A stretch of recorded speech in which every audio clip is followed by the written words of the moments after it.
Good afternoon, young people. Good afternoon, everyone. It's Dr. Donovan Washington coming to you live today from the offices of the South Atlantic Conference of Seventh-day Adventists. Welcome to day three of our current events and hot topics roundtable at the South Atlantic Conference Youth and Young Adult Virtual Camp Meeting. Hope beyond the headlines.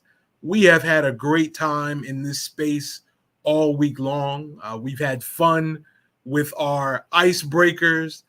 We've had some pretty hot topics and current events that we've talked about, some heavy stuff. And it's been a real blessing. It's been real fun interacting with you. We usually would do something like this in Orangeburg, South Carolina, but we are here. And we're making the best of it. And I think God has really blessed us throughout the week. Let's deal with a few housekeeping items before we get started. I've heard from many of you who said, Pastor, I want to be a part of the roundtable. In the next couple of days, I'm going to be including you. You have room too. If you still want to be a part of this, or if you want to be a part of our evening services, you have a song, there's a poem you want to read. Any young person that wants to be involved can always be involved in South Atlantic Conference activities. Just hit me up here. I'm on social media. You can send me a direct message on any social media site, or you can send me an email, and we will make sure we include you in the process. Could you also do me a favor? Would you be kind enough to share this on Facebook? If you're watching on Facebook, share it to your page. If you're watching on YouTube, copy the link. Pass it on to someone. Let them know it's time for the youth camp meeting, current events, and hot topics roundtable. Okay. And I think it's the best roundtable in the land. There's some popular actress that has a red table, but we don't got crazy folk on ours. Okay. We talk good stuff. We edify you. We build you up. And we hope that you indeed enjoy. Now, if you're tuned into us right now, also, feel free to go ahead and jump in the comments. Let us know you are here. Interact with us throughout the day. We're going to make sure we have good conversation and some fun along the way. And we definitely want to hear from you. I am not here by myself. We have some awesome panelists today. Our panelists all week have been amazing. And we have some awesome panelists on today, starting with someone you've seen already this week preaching, my good friend, my colleague, Pastor Tina Carriger. Pastor Carriger, welcome to the broadcast today. Thank you for being here with us. If you missed her Sunday night, go back, watch it again. That's the power of doing this stuff virtually. You can go back and watch it. You will indeed be blessed by her message. She's a powerhouse preacher, and she's a wonderful friend. Greet everybody, Pastor Carriger. Tell them what's going on in your life, maybe even some things at your church. Who knows? Who knows? Enjoy. The floor is yours, sister. Good afternoon, South Atlantic Conference. Thank you again, Dr. Washington, for allowing me to be a part of your roundtable discussion. I appreciated the disclaimer that you issued that this is not the red table talk like, a certain somebody has where they're discussing all manner of foolishness, but this is a table talk where we're able to converse and talk about things from a spiritual perspective. Amen, somebody. Yes.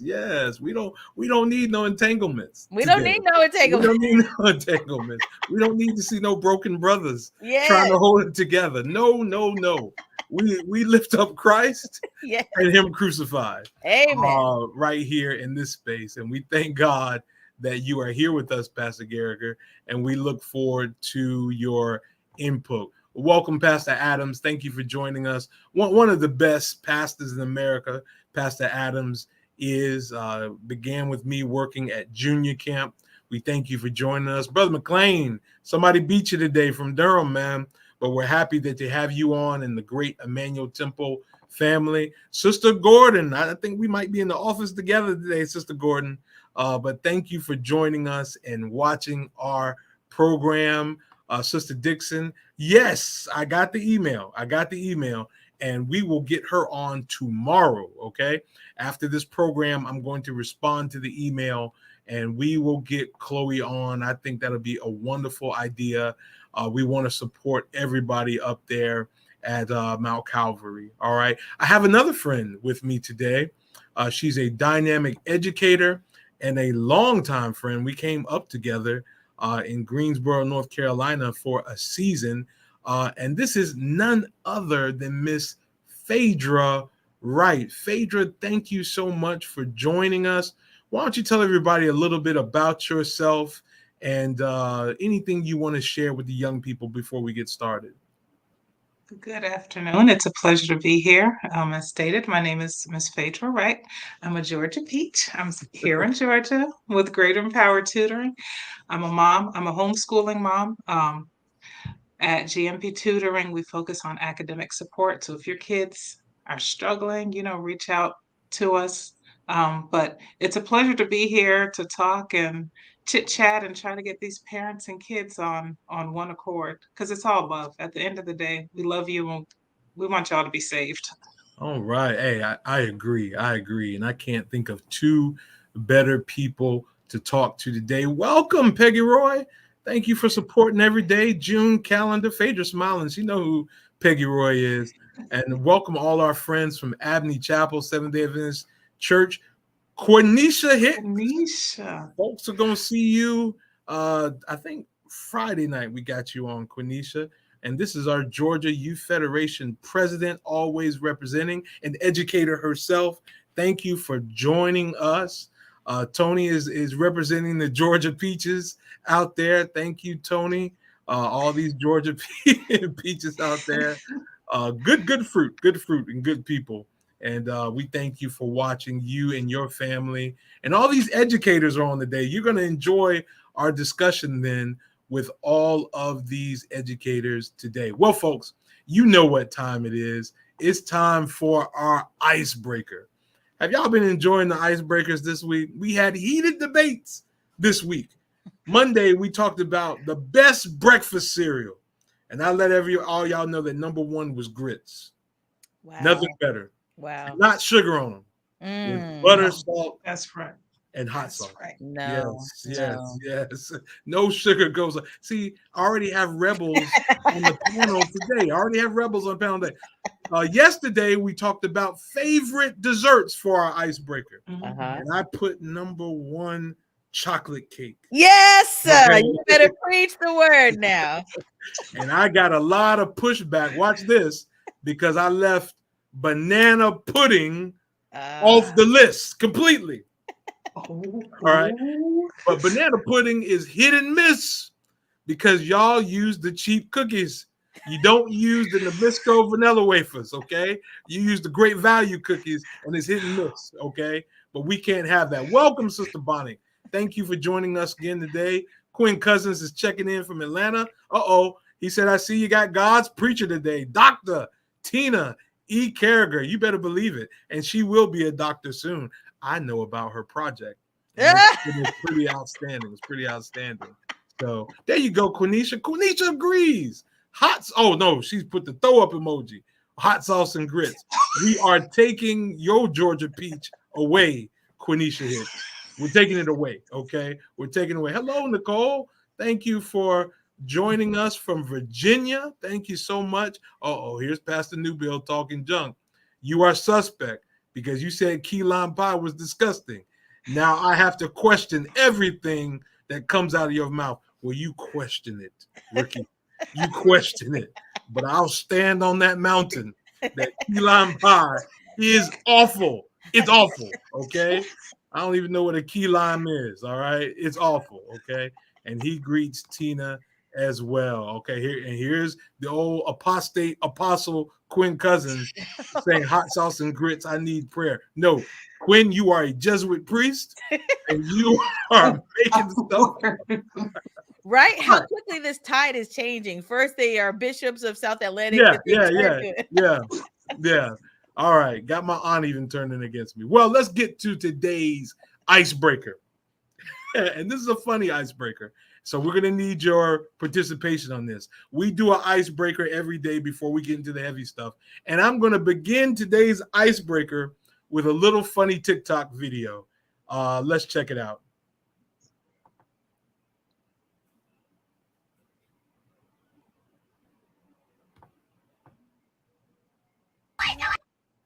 I thought you want to see the animals. I'm good. No! Stop it! Let me walk the window. What are you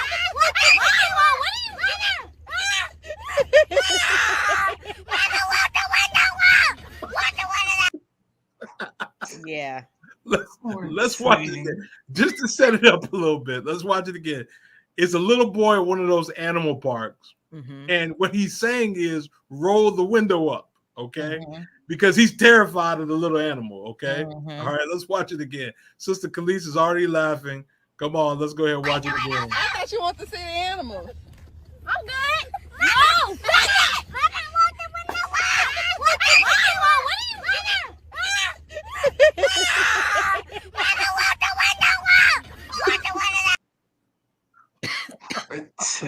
Poor thing So, is traumatized. the little boy is terrified. All right. Mm-hmm. They thought this would be a good thing to take the little boy there, but he's terrified. And he's hollering in a familiar black way. We've all been little kids terrified of stuff. Our Federation president is telling us on Facebook right now, I've been there before, okay? I've been there before. Peggy is saying they should be ashamed of themselves, threatening that baby with the ostrich.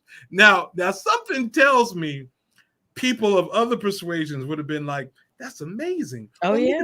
Look at the beautiful animal. Oh, this yeah. is awesome. Mm-hmm. But it's something about our kids Oh, yeah. that get terrified of things. Pastor Cousin says he was like, I'm good. I'm good. Okay. Mm-hmm. Cornisha says, I feel him. Okay. Now, I've been to a park like that and had a moment like that. There was a cow that stuck his head in the window, and I threw the whole cup of food at the cow. Okay. So here's our icebreaker today. Mm-hmm. Here's our icebreaker today. Okay. We love icebreakers here.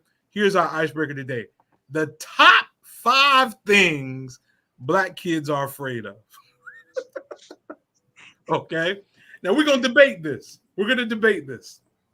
But let's go with the top 5 things Black kids are afraid of. Black kids have a special fear of certain things. And you've been there too. I'm pretty sure there's somebody on this line that has been terrified by something on my list. But you may want to add or subtract in order to what's on the list. My wife is checking in saying those places are terrifying. Don't let me put up pictures of when the pastor went. Let me tell you something. How dare you, Tahira Washington, blackmail me on my own program? How dare you? Okay. All right. Cornisha said already we've left off animals. Pastor Adams says, where's Chuck E. Cheese? Thank you, Pastor Adams. Listen, I was going to jump in. See, Dr. Washington, you are showing our ages are being shown because ain't no Ronald McDonald's rocking around at McDonald's anymore. Chuck E. Cheese is the place where kids are afraid of the mouse. It took my son at least a whole month, before he would walk up into Chuck E. Cheese to celebrate his birthday. Yes, Chuck E. Cheese needs to be in place of the Ronald McDonald. Mercy. What do you have to say about this, Sister Wright? Oh man, for me it would be the swimming, but that's just because I thought I was going to drown one time, so that put a little damper in it. But I'm back. So that's swimming, and I think there's a historical thing within our culture. Well, yes. Well. But it's, right. yeah. So let me break down my top 5 in order. Okay. All right. Black kids are afraid of clowns, y'all. If you think you're going to have a peaceful birthday party and bring a clown, it's going to be a terror scene, because one of those kids inevitably is going to start hollering and running. Black kids are terrified of clowns, particularly the number one perpetuator of fear, Ronald McDonald. Now, when we were kids, and I can say this about me and Phaidra, and maybe you too, when you went to McDonald's, there'd be whole people dressed up Whole people. Like not the picture. It would be old Mhm. people dressed up as Ronald McDonald, Mhm. Hamburglar, Yep. Grimace. You know what I Yep. mean? And they would be there, and it would send black kids running. The little white kids would be hugging, and oh, it's Ronald. Or can I get a picture? No, black kids would break out in all different directions. So I'm putting Ronald McDonald clowns, no debate about it. That has to be on the list. Number 4 is hilarious because this affects grown black people too. Never go to a all black swim party because guess what? Nobody's gonna be in the pool. Nobody. Okay. Everybody's gonna be protecting their hair, swimming in this icebreaker today. I'm here to let you know black folk, particularly black kids, are afraid of. When you watch the Olympics, every now and then one of us might win a medal, but usually we're on the track. We're not in the pool, okay? Because black people have a fear of swimming. I'm coming to you, panelists, and we're going to come to the comments in a minute. Now, listen, Santa Claus is undefeated in striking fear in young black people. Undefeated, okay? Santa Claus, if you go and try to get a picture with Santa Claus, so many young black kids have a picture with Santa Claus with tears streaming down their face because he is terrifying, okay? And black kids don't like sitting with Santa Claus. Now, every church, come on, East Market Street, every church had an old school deacon that kept you in line. Come on now, every church. And when you were a kid, you didn't want to chew gum around them. Listen, I grew up in the days where it was perfectly legal for somebody else to spank you. Perfectly legal, okay? And usually the deacons had that authority. So I was afraid of old school deacons. And listen, I don't think there's much debate in number 1. What struck terror in your heart more than anything than your parents say, go and get the belt. Go and get a switch. Especially if you were in the tub. Oh man. If you were in the tub, yes, that was worse than Freddy Krueger. That was worse than Jason on Nightmare on Elm Street. Folks who are just logging in, we're doing the icebreaker today. And our icebreaker is the top 5 things that black kids are afraid of. What inspired this discussion, let me go back to it. Let me show the video one more time, was this video.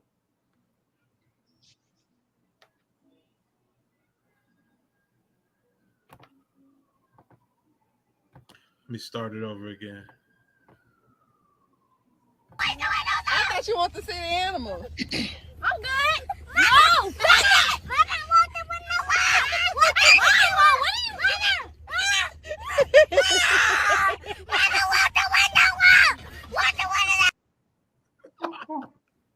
it! That cracks me up. Tina, you know you want to laugh. I know you're trying to hold it together and not laugh at the little boy's terror, but I see you holding back a laugh every time. All right, let me get some feedback from the panel, and then we'll go to the comments about my list.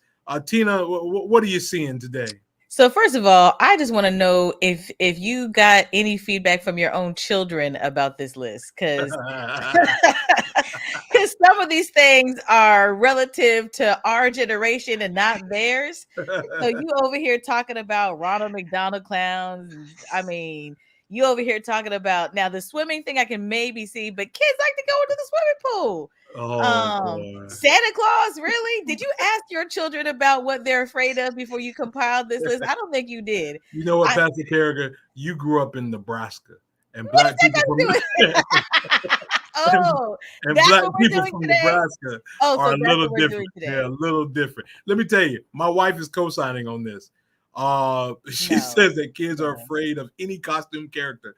One of my daughter's birthday parties, I had the audacity, and this picture still exists on Facebook, to show up as Super Grover, but I was Husky Atkins free Super Grover, okay, and it terrified all the kids. I'm talking about pure terror, all the kids, okay, and so yes, I know what I'm talking about. I referenced it, okay. Some kids don't know about number 1. That's true. That's true. Yeah. All right. Quenisha says, I hated Chuck E. Cheese birthday parties. Yeah. What? Only black kids have this experience. Only Yeah. black kids. Virginia Brown says mine is Heights. Okay. Or Yeah. Treen Gordon is getting a good laugh out of this. Everybody says they like the TV on. They like the characters on TV, but not in person. Not in person. Pastor Newbill gives his list. He says, number 1, the belt switch, of course. Number 2, old school church mama. Uh-oh. Here's a funny one. Number 3, darkness. All y'all had night lights. All y'all had night lights growing up. All of y'all. All of y'all. Thank you for joining us, Brittany. She's having a good time with that. Pastor Adam says, I was afraid of black Santa. Look at that. He was colonized. He said the white Santa was okay. But if I saw black Santa, that was a violation. Okay. Thank you, Pastor Humphreys, for joining us today. Some churches still have old school deacons. That is true. Or the usher. Yes. Or the usher. Brittany confesses. There's some people confessing. She said she was afraid of clowns and probably still is. Okay. And now I'll say that when I was a kid, even though other kids might have been okay with this, I was afraid of church lock-ins. Now, some people think that that's fun time, but I was like, I don't know about these church buildings, after dark. It's fine in the daytime where we're worshiping, but you lock the doors of the church house. I don't know what's going to happen up in there. All right. Phaidra, give me some feedback on the list. Oh, so for me, dogs, just dogs. I don't know. Somebody else on here, Nicole said I would add dogs. I'm with her on that one. I have too many stories, and my sister can attest. It does not get nice. I've gotten better, but it is not pretty with me and unknown dogs. Did black families grow up with dogs in the house, like kissing the dog in the mouth and putting the clothes on dogs? Did y'all grow up like that? Because when a dog belonged outside when I grew up, you know what I mean? It was on the chain. You threw it scraps. Nobody took it for a walk or nothing. It was just running around. Now dogs are kind of treated like people, and I don't see a lot of black people that kind of had that experience. Pastor Adam says we didn't like church lock-ins because our churches were in the hood. Exactly. Sister Hendricks said, no way. Okay. And the people are saying they didn't grow up with dogs like that. Yeah, dogs were yard dogs. Yeah. And so, all right. And then Peggy says, we don't kiss dogs in the mouth. Now, well, a lot of people do. A lot of people will let a dog eat off their plate. Okay. But black people have a unique experience. We had a lot of fun with that, y'all. This provoked a lot of discussion, and we had a lot of fun with that. But outside of dogs and darkness, it looks like our list is pretty complete. And let me tell you something, Tina. Black kids are afraid of Santa Claus. I'm telling you. Okay. Well, here's the thing. Maybe my perspective is different because my kids, I don't subscribe to Santa Claus. So, they know who the character is, but they don't have any fear because they know that Joker ain't real. And sure enough, didn't give them no Christmas presents.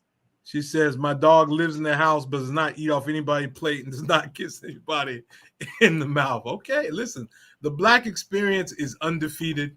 And I'm glad we had fun with our icebreaker today.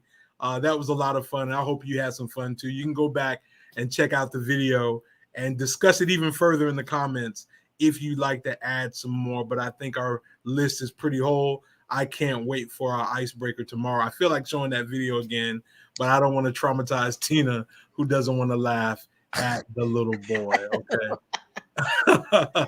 Let's go to our main topic today that we're going to talk about. We're going to switch to something that's very important. And we want your input just as much as you gave input in the icebreaker. We want your input on this. Today, we're going to talk about parent-child conflict management. Okay. Parent-child conflict management. We cannot pretend that we don't have conflict in our homes. Everybody is not the Brady Bunch. Everybody is not the Cosby Show. And even though those shows show conflict, it is still kind of glorified because everyone gets along at the end. The truth of the matter is, in our communities, even in our church communities, there's a lot of conflict in the home. There's a lot of frustration in the home. The pandemic exasperated this because we had to be stuck home together. There was no escape. And can we just get a witness? Sometimes your family got on your nerves. Mm-hmm. Okay. Mm-hmm. Sometimes your kids, you wanted to tie them up and send them away. I have found as a youth director, summer camp is enjoyment for kids, but it's a break for parents. Yeah. People sign up for camps all the time. I think your kids are at camp. Yep. And let's be honest, Tina, you are relieved. Relieved. It's a break. Yes. But I have two parents on the line. I have two people who deal with young people. Today, we want to talk to parents and kids and see if we can give some tips on how to prove parent-child conflict management. Now, let me encourage a parent out there right now. If you're having conflict with your child, don't feel as if you're alone.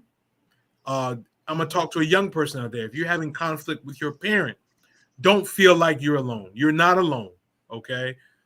As a matter of fact, there was conflict in heaven.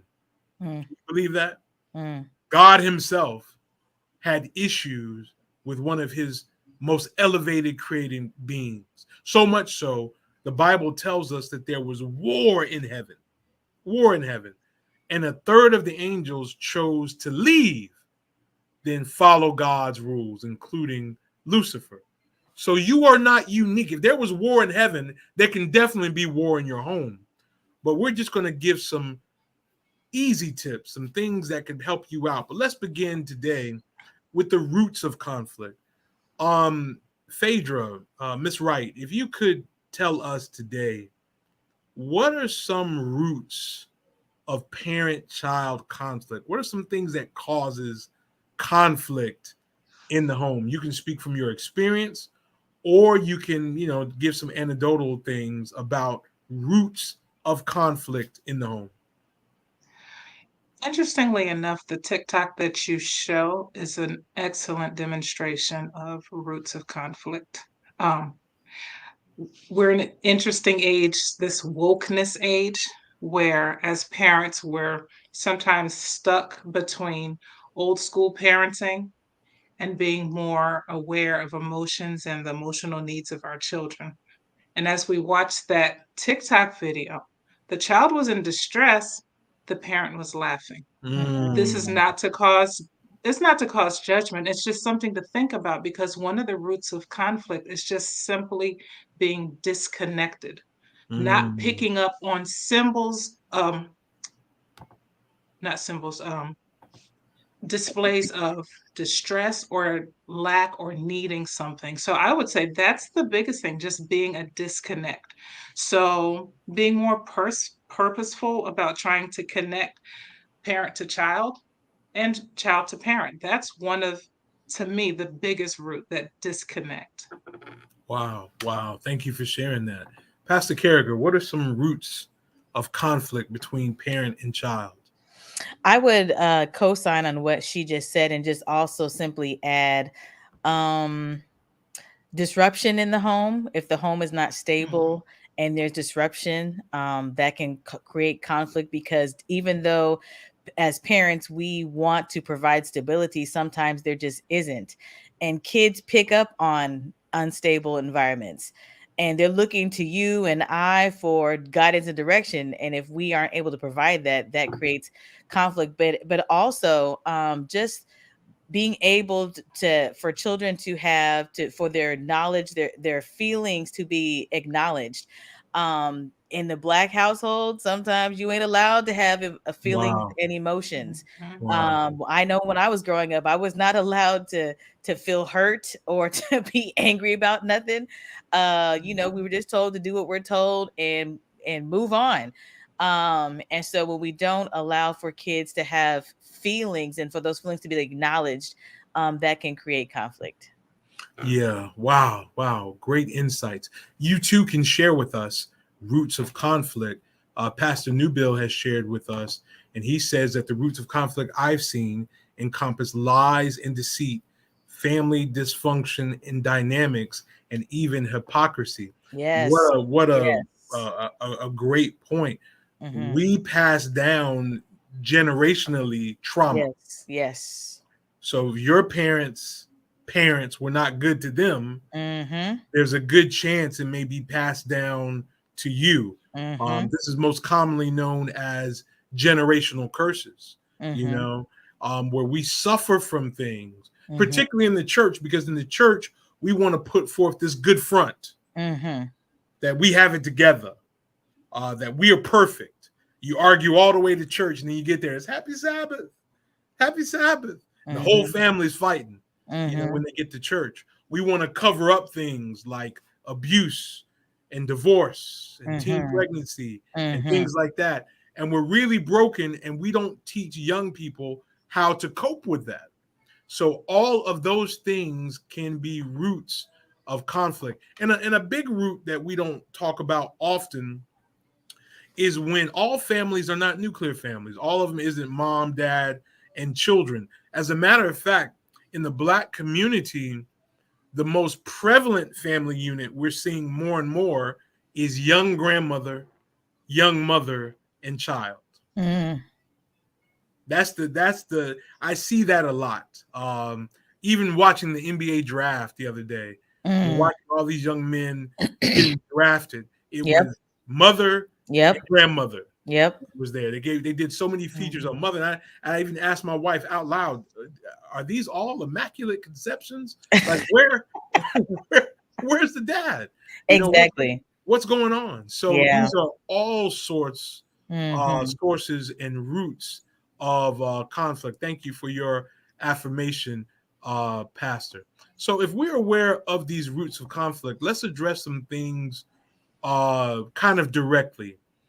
In 2022, what type of boundaries should exist between parent and child? Okay. And I want some honest discussion upon this. When I was growing up, there was no such thing as privacy. Okay. I couldn't close my door, put on some headphones, and just be up there all day. There was no such thing as if I'm going to church. Okay. No one ever asked me, would you like to go to church today? There was no such thing. There was no such thing. Okay. Never happened. I had to contribute in the home. I had chores, and I know not of such a thing as an allowance. Okay. That was just what you were supposed to do. Yes. Give me some insights, Tina, on boundaries. What type of boundaries should exist? Should they exist? Do lack of boundaries promote conflict? Let's talk about that. The floor is yours, ma'am. So, one, I think a good boundary is we are not friends. I am not your friend. I am your mother. I'm your parent. We don't, we are not homies. That's not how this works. I am preparing you for life. I correct you. I love you. I discipline you. I am your authority. I think that's one boundary.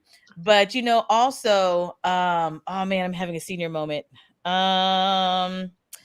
I think that I don't think that my kids don't have they don't have privacy. I mean, I can come in and out of their rooms whenever I want to. I often do, because normally their rooms are a mess and they got to keep them clean. They can't just come in my room whenever they want to. They have to ask for permission. My children have chores and they don't get allowance. I was watching, this is where I was going. I was Nebraska's not all that bad. I love it. Oh my Lord, here we go. I was watching a comedian that I think really encapsulates the type of parenting child situation we have in 2022, that we were parents that kind of grew up in the hood, but we're raising suburban kids. And so a lot of times our kids, because we are starting our children in often a better situation than what we had, they're growing up slightly spoiled. So we also have to do the work of keeping them balanced and grounded and humble. So nah, man, my kids they don't just get to do whatever they want to do and throw fits. They will get a beat down. And Wow. I feel safe Don't go. saying Hold that. on. Watch what you say. Don't go to jail today. Come Listen, on. no, you already talked, and I was just about to say, I feel safe enough to say that because you already talked about tying kids up and whatever you said earlier. So they coming for you first. Listen, FBI, I was joking. All right, Peanut is for real. Whatever, but no, but those are the last resort. I don't beat them first. That's the last resort. But my kids have chores. They have responsibilities because I tell them you have to know how to live outside of this outside of our home when you become an adult, and you can't learn how to take care of yourself if you're not doing that now.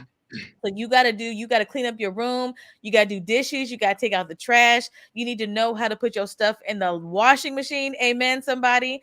That's how I grew up. I grew up being raised. I had responsibilities. My kids are no different. And let me say this also. These kids have the capacity to do that kind of stuff. There are kids in other countries that have far more responsibilities than what our kids have. And they have less than our kids have. So if kids in other countries are able to take on the responsibilities, then sure enough, our kids can. So that's what my motto is, and I think that helps them to develop to be responsible, mature children. All right, Phaidra, you're an educator, you're a parent. Let's talk about boundaries. Let's talk about lines. Let's talk about mama, respect my privacy, and they turn around and say shut up and close the door and walk away. Like, let's talk about it. What is your take on it? So when I hear boundaries, I think limits up to here and no more. My kids are fairly young, 10 and about to be 12. And with them, it's the social media time. You have X amount of time, screen time, period. And that's a struggle because honestly, as parents, you may say X amount of time, you go off and cook, you go off and do something else, and you completely forget. And so just teaching them, listen, be honest with this. You were told you need to shut it down at a certain amount of time. So the social media boundaries, and even conversational boundaries. My kids and I, we have pretty open conversations, but sometimes I have to tell them, that's not an appropriate question for a child to ask an adult. So that's another type of boundary that I've encountered within my home, like what you can and cannot say as a child. Yeah, awesome. I put this comment up here from Sister Bonnet. It says respecting boundaries on both sides. I there is another side to this, and I'm a father of daughters. Okay, very early on, I had to teach them that I'm different. I'm a man. Okay, so I'm not going to be doing certain things with you all because I'm trying to respect the boundary of your physical privacy.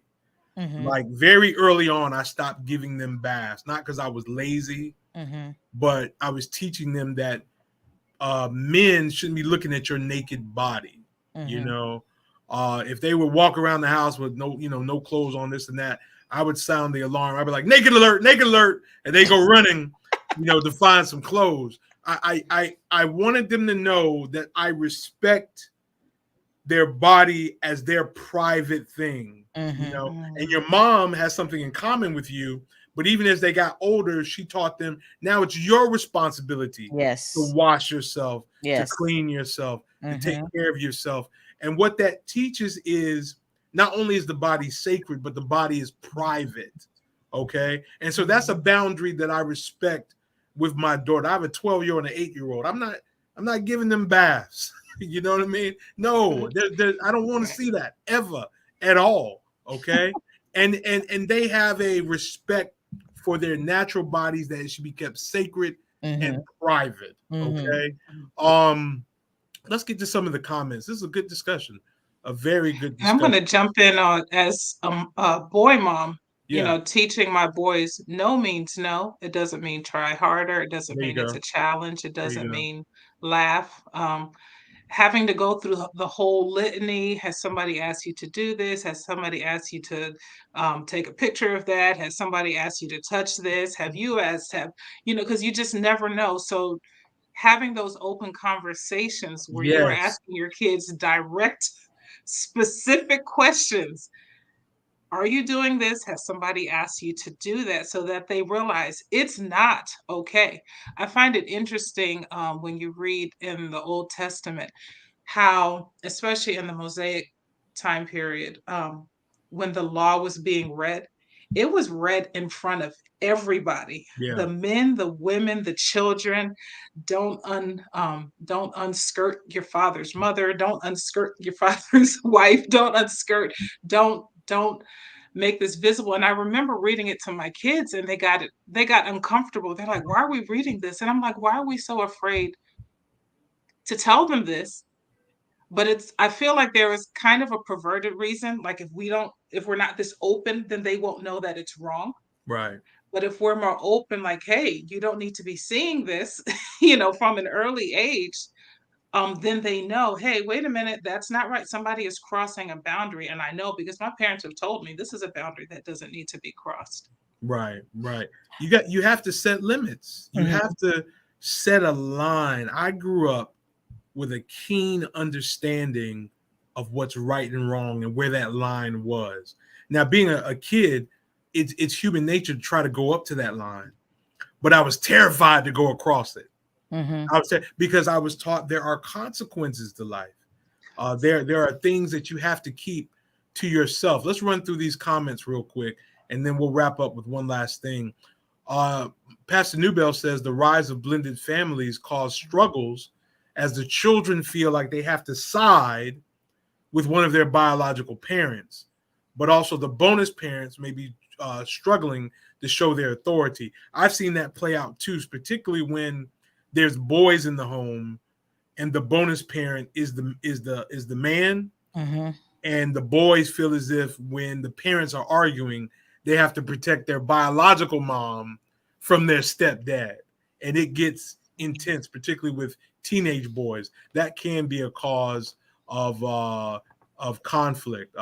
Tony, I'm glad your daughter's with you too. I'm glad that parents are watching this together with their young people, and hopefully we can find balance and give some advice. Pastor Tina, they are loving what you had to say.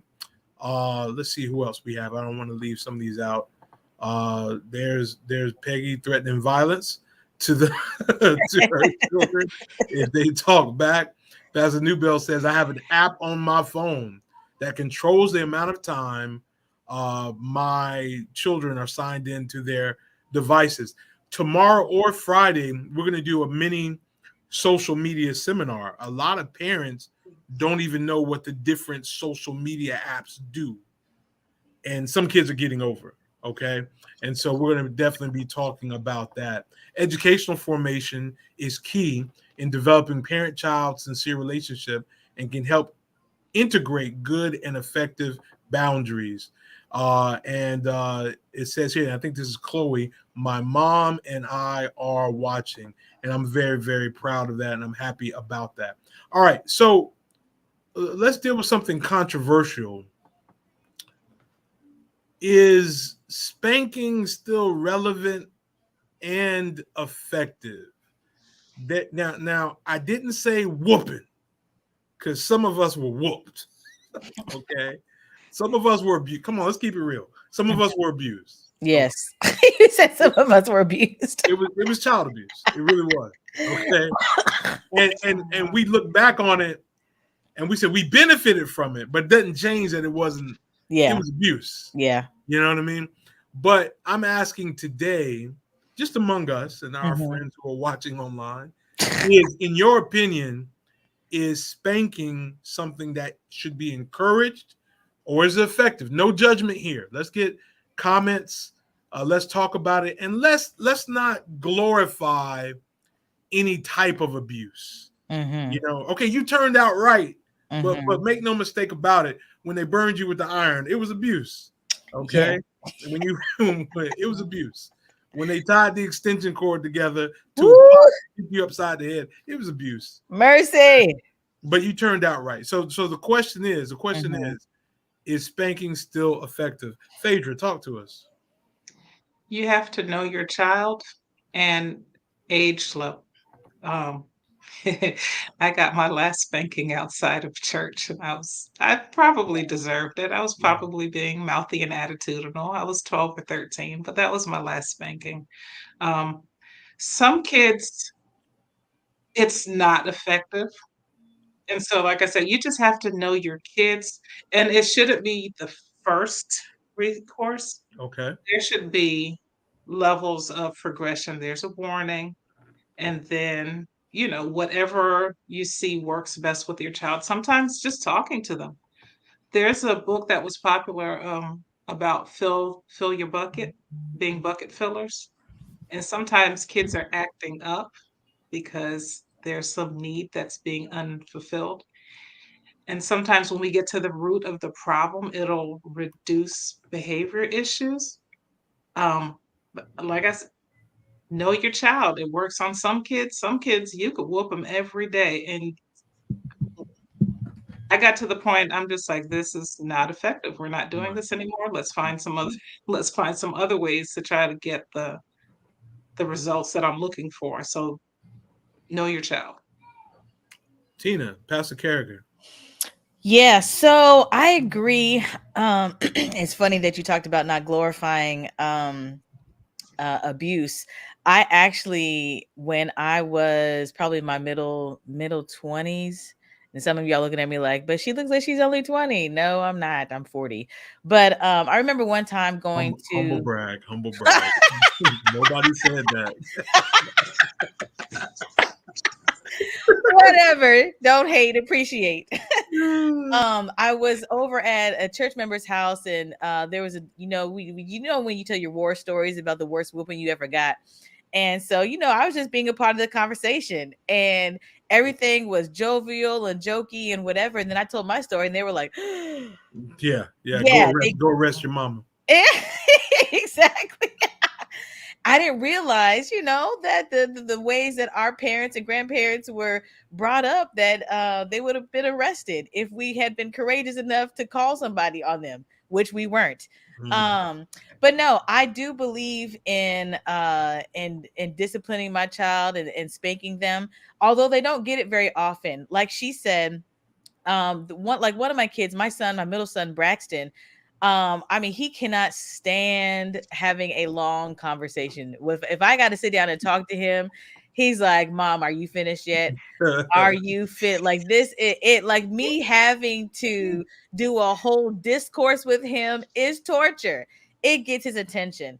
My daughter, her fear is my disappointment. So if I say I'm disappointed in you, oh man, it is like major for her. Yeah. And so I don't have to do nothing. Now, my youngest son, on the other hand, Benjamin, that Negro, he might have to get it quite a few times before he gets corrected. But I've learned to assess the type of learning styles that my children have, and so I discipline them according to a way. And I mean, sometimes it leaves me no other choice. I will do the best that I can to abstain from using that method. But if if they're not listening, if I have no other options, that's the one that gets the attention. And then they learn from that, and they're like, okay, I don't want that to happen again. And so, we kind of roll with that. So that's my I agree with her. Know your children, use the methods that work, but if worst case scenario, you got to put it down. Yeah, that's wonderful insights. I have made it my purpose to moderate myself before my children are disciplined. Yes. I have testosterone flowing through my veins. I'm a big person. My children for the rest of their life are going to be smaller than me. And I also don't want them to think that men solve things through violence. That's acceptable. Now, let me say this. When they were younger, I set a baseline. Okay, they got spanked. They set a baseline. I found that my authority was established through a plethora of disciplinary tools, where as they matured and got older, it just wasn't necessary. It was overkill. And they haven't got spanked in a long time. You know what I mean? It's been years, but it was just overkill, and it was just me not using my words. It was me not, having the courage to kind of explain it to them and break it down. They feared my displeasure, and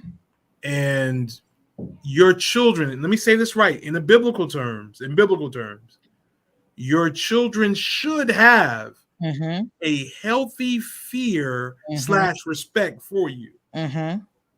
You've lost the war. If they're like, she ain't gonna do nothing. She ain't gonna do it. Well, you're in deep water right now. There should be a piece of them that says, what if he find out? What if he know? Oh, I don't want to take this report card home. That should be established. It doesn't have to be established through abuse. Yeah. But yeah, spanking was part of my repertoire.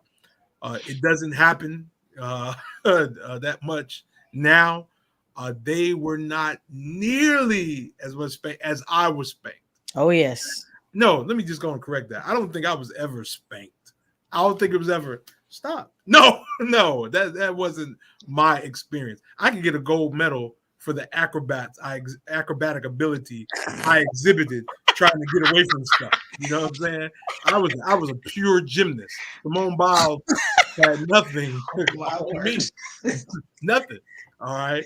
Because it was an Olympic sport. Okay. Yo, can I tell a story? Yeah, go ahead. So when I'll never forget this for whatever reason. I think I was 8 or 9, and my mom told me that I was about to get a whooping. And they say drop your pants. So because I knew that was the custom, and I knew that a whooping was coming, I went to my drawer and I put on like 18 pairs of drawers. Oh, come on. And so I thought, okay, she's gonna spank me, no problem. I'm not even gonna feel it because I'm covered in drawers. So she said, okay, pull down your pants. So I did that. And then she saw like a thick layer of panties. And so she said, pull that one down. So I pulled it down. There was another one. And so I was standing there for like 5 minutes, just pulling down one pair of drawers after another. And she started laughing because real talk, it was funny. So I figured I made her laugh, because I pulled a prank on her, so she can spank me all she wants to, but it's not going to affect me. But the biggest disappointment was that once I got past all the draws came down, she still beat me. I was like, what in the world? How can you laugh in one moment, entertained by the moment, and still give me the whooping? I was so disappointed. Yeah, that's a lot of us have been through that. That don't work. I'm telling you now, young people, that don't work. And the worst is when you thought you got away with it. Yes. And they get you fresh out the tub. Oh my goodness, yes. Or they wake you up that way. Yeah. You thought you got away with it. Ate dinner. Everybody's laughing. You cracking awkward jokes. Hey, Mom, I love you. Man, I really appreciate you. Yes. And next thing you know, in the middle of the night, yes, you woke up. Yes. I like what Willie Roy says. This is my uncle, by the way, who helped raise me. Kids should know spanking is a responsibility. You shouldn't have to spank often, and don't spank in anger. That's word right there. Yeah. I think that's great advice. But they should know it's a possibility. Yep. I like that. I agree. If you discipline young, you don't have to do it as frequently as when they're older. There comes a point that if you're beating a 15, 16, 17-year-old kid, you just don't like them. You resent them. They look like their daddy or their mama, and you're taking it out on them. Like there comes a point where you should be able to reason with someone who's on the verge of becoming an adult. You know what I mean? There should be things in place that you work with. Phaidra, I'm gonna give you the last word on this. Going back to communication, and because this is a Christian broadcast, talking to God, that Holy Spirit will let you know if it's a lack. If the kid needs a hug, they're acting up because they need a hug. They're acting up because something's going on at school. They're being bullied. So being connected to God will really help.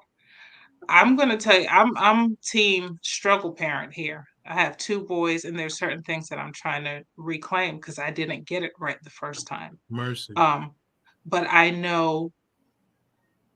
I feel like talking to them as if they are human beings. Like when I spank them, I tell them, "This is unfortunate because animals have to be beat into submission." Not saying that Wow. I beat them, but animals. I said, "You're a human being. I should be able to speak to you the amount of sense that you have. I should be able to speak to you. And at this point, this is just blatant disobedience, and you're choosing to do the wrong thing." And so, appealing to their desire, they both have given their heart to God. Listen, you're a child of God.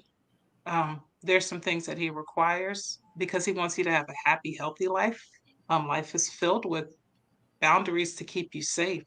And so just instilling in them and the hope to want to live for God and Right. please Him. Right. Well, we're running out of time. And this has been a great day, a great discussion, probably our longest discussion all week. We try to stay under an hour, but I think people got a lot out of it. In a sentence, give a parent and a child who's dealing with conflict some spiritual advice. Some spiritual advice. 1 or 2 sentences, some spiritual advice. Pastor Carriger, we'll begin with you. I like what Sister Wright said about talking to the Lord. As parents, we got to be humble enough to get on our knees and ask God for wisdom, guidance, and direction. Just because we were raised one way does not mean that we should parent a certain type of way. And we need God's guidance. And so the Holy Spirit will definitely give us insight on how to see things through His perspective on what's happening with our children, lift them up, at the end desire for them to be saved. And so I just ask the Lord, what can I do to assist in the salvation of my children? Awesome. Awesome advice. Awesome advice. Spiritual advice, Phaidra? Listen, listening to each other, listening to the Holy Spirit. I try to tell my kids the same prayer I pray, well, the same prayer I tell you to pray is the prayer I have to pray, the same prayer your grandparents and your great grandparents. That's given me listening ears, obedient heart, cooperative spirit. Fill me with the Holy Spirit so that I can contribute to a peaceful atmosphere. Also, let me say one more thing. And parents, don't be too prideful to apologize. When you have crossed a line, or if you have responded in a way that you know is ungodly or unlike your character, don't be too afraid or ashamed to say to your child, "I'm sorry." That goes a long way. I agree, Quenisha. Praying with and for your children daily makes the difference. All right. It really does. Listen to what your kids are saying. Honor your mother and father, for this is right. I agree, Pastor McLean. Frederick McLean. I definitely agree. Thanks for joining us too, Mark Paul. Always good to have you in the house. I would say in closing, speak life to your children. Speak life. It becomes a part of them. You know, I often tell my daughters, "You're so pretty. You're so beautiful." And it means something to them. I'm proud of you. You're my child. There's nothing you can do to make me stop loving you. My grandmother used to speak that into me, and it propelled me in life. And young people, speak life into your parents. Your parents are exhausted. They are tired, but they love you more than anything. They love you more than anything. But it'll make their day to say, "Mom, I appreciate that. Thank you. Thank you. You're an awesome mom. Dad, you still got it. Denzel ain't got nothing on you." You know what I mean? That make you feel good, make you feel good. And it goes a long way. Okay. It really goes a long way. I want to thank all of you for joining us who commented and participated in our program today. I especially want to thank Miss Phaidra Wright. And you saw her information earlier. If you want to get in contact with her, She has a nonprofit that has educational services and tutoring. You don't want to miss out on what she has to offer. That's how you can get in touch with her. If you missed this information, come back to the broadcast and see it again. I'd also like to thank Pastor Tina Carriger, one of the best pastors in the United States, who's doing phenomenal work at her church, at the First Church in Springfield, Tennessee. We thank you as well, and thank you for joining us today at our current events and hot topic discussion for the South Atlantic Conference Youth and Young Adult Camp Meeting, Hope Beyond the Headlines. I'm your youth director, Dr. Donovan Washington. It's a joy of my life to serve you. I really appreciate all of you all, and we'll see you again tonight, 6 o'clock for worship. And listen, we got a special guest tonight. The youth director of the Northeastern Conference is our speaker, none other than Dr. Paula Olivier. And you don't want to miss out on that. Good friend of mine, classmate. She's coming to bring the word tonight. We're going to have good music and awesome young adult co-hosts. We'll see you tonight at 6, and we'll be right back here tomorrow at noon for this. Thank you for joining us, and never forget that if God be for us, who can be against us? Love y'all. God bless you. Have a great day. Okay.